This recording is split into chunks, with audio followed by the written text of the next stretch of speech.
At the moment, there is a great dialectic struggle going on in the right-wing space of Western politics.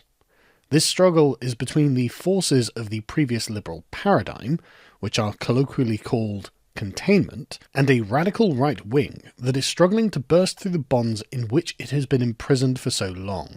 The recent debate between Piers Morgan and Nick Fuentes brought this struggle to sharp relief, as it seemed to embody so many of the maladies which plague our political discourse. Not only do we have the last of the boomer liberals represented in the quivering blob of moral insecurity that is Piers Morgan, but we also have the immiserated but determined young men as represented by Nick Fuentes. What seems notable to me about this is that it's only really right-wing men discussing this debate. I've yet to see any left-wingers or women even notice, let alone care, that this argument is even happening. They don't seem to grasp what is actually going on here. The debate is taking on the aspect of a father attempting to deal with his angry son, a son who has realised that the world is stacked against him, and that his birthright is being given away to people who don't rightfully deserve it. When looked at through this lens, it's no wonder that the Western Zoomer is furious with the Boomer for being so cavalier with his inheritance. When you dig through the sedimentary political layers of the subject, we find at bottom the question that Fuentes and his groypers are, in their inarticulate way, asking. And that question is, why exactly do women, foreigners, homosexuals, transgenders, etc., deserve the same status, authority, and consideration as the straight white man? Contained within this question are many important aspects of society that we are just not used to considering. Who will be dependent upon them? What will they embody with their authority? Are they capable of reproducing themselves in such a way that future generations can benefit from the accumulated social capital that they produce? The stock answer to this question comes, of course, from liberal philosophy. We ought not to hold prejudices against people because of their unchosen properties, as these are irrational, and all rational beings ought to be considered equals in the kingdom of ends. At base, it is an ontological question. To liberalism, each man, woman, and other that exists is essentially of the same type, and therefore the chains of inequality must be burst asunder in order to usher in the reign of rational equality. And it was this drive towards rational equality that stripped the straight white man of his moral authority and deposed us from our commanding cultural position. Liberalism of all kinds, feminism, intersectionality, socialism, egalitarianism, has been drip-fed into the culture since the 60s and has poisoned our blood and made us weak and supine. And the militant Zoomerwaffen are the consequence of our failure. If we embodied a tradition that actually held our dignity as straight white men first and foremost in its own worldview, they wouldn't have to look to historical foreign examples to find it. Speaking of failure, though, it is Piers Morgan that actually embodies this failure in his personal life. Disrespected by his wife, apparently cheated on regularly by her, and a figure of constant humiliation in public. He might be rich, but there seems to be little consolation for the metaphysically desolate life Morgan evidently lives. Who would actually want to be Piers Morgan?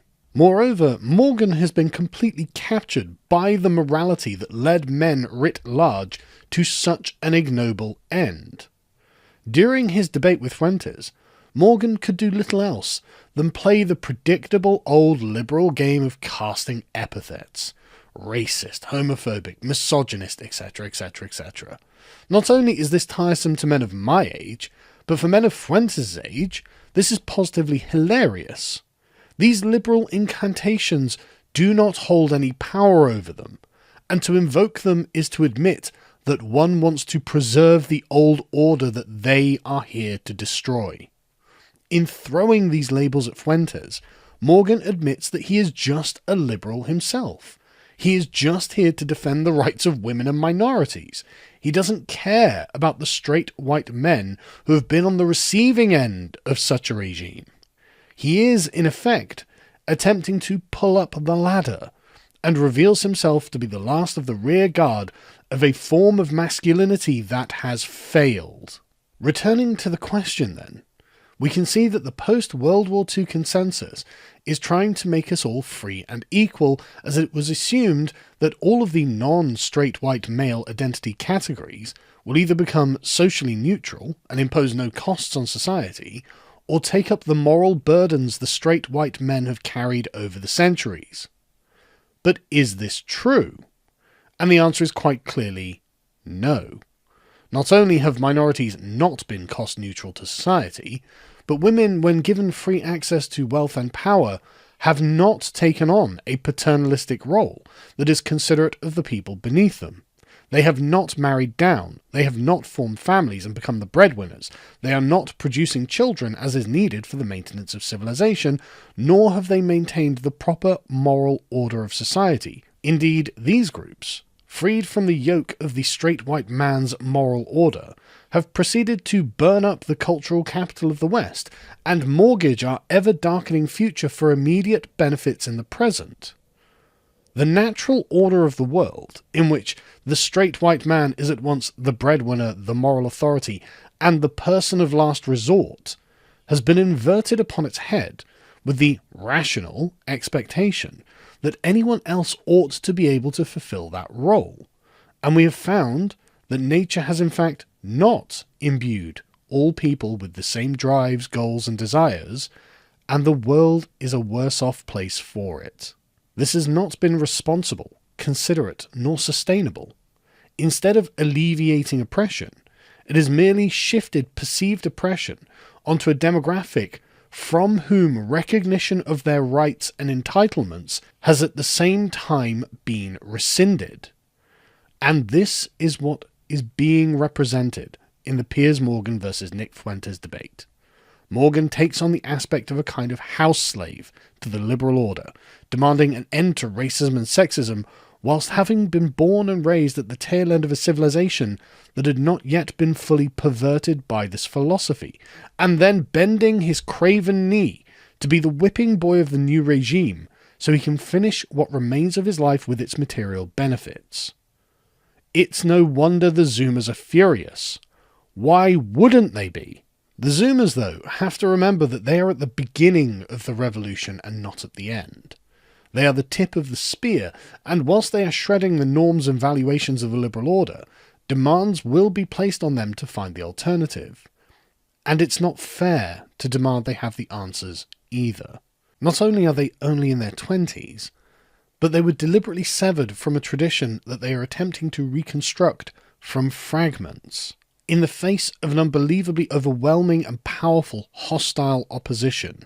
Ironically, it is a tradition that men like Piers Morgan are actually well positioned to help them put back together, if only men of that generation could be persuaded to look at these lost boys with sympathy instead of contempt.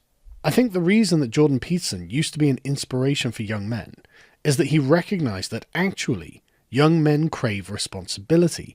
They crave duty. I think that underneath the resentful iconoclasm seethes a desire to build anew so they can fulfill this primal urge. They want to be the people upon whom others can rely and feel pride in their labour whilst doing so. They want the honour, dignity and glory of a manly life well lived, and to know they did their part for others so that after they are gone they can be well remembered and revered by their descendants. I think they want to be integral links on our great chain of being instead of being liberated from it, and I think that that's the great struggle that underpins the surface level political conflicts of our time. And I also think that the more the old guard resist, the stronger this urge becomes. As Morgan said during the debate, he believes that everyone is the product of our circumstances, and he's right about this, but afraid of exploring the implications. What he has admitted here is that we are the ones who have failed them. It was the cowardice of the men of older generations who abandoned their posts and did not hold the line to maintain the dignity and authority of straight white men, the dignity of not just ourselves, but our fathers, our sons, and our grandsons. And the Zoomers are the inevitable product of this cowardice, and they have banded together to try and reclaim it. And what's the alternative?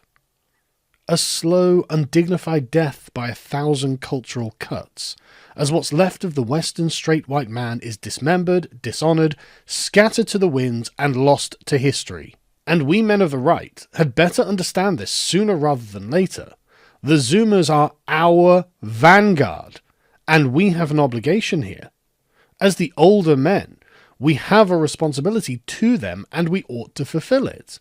We should have ensured that they had a strong and stable society in which they might have readily found a place, so they could be productive, got married, and stepped up into their roles as patriarchs of their own households, and we didn't. Each time we curse the rebellious Zoomer, we are cursing our own reflected failures. We made them possible, and now we must help them despite their flaws. Scapegoating them for being the men we allowed modernity to make of them will not exculpate us, nor will it help them or anyone else. It will instead be the last admission that the straight white man is done as a historical force, and our exit from the world stage will be a pathetic and contemptible sigh of exhaustion, unworthy of our ancestors, and laughable to those who replace us.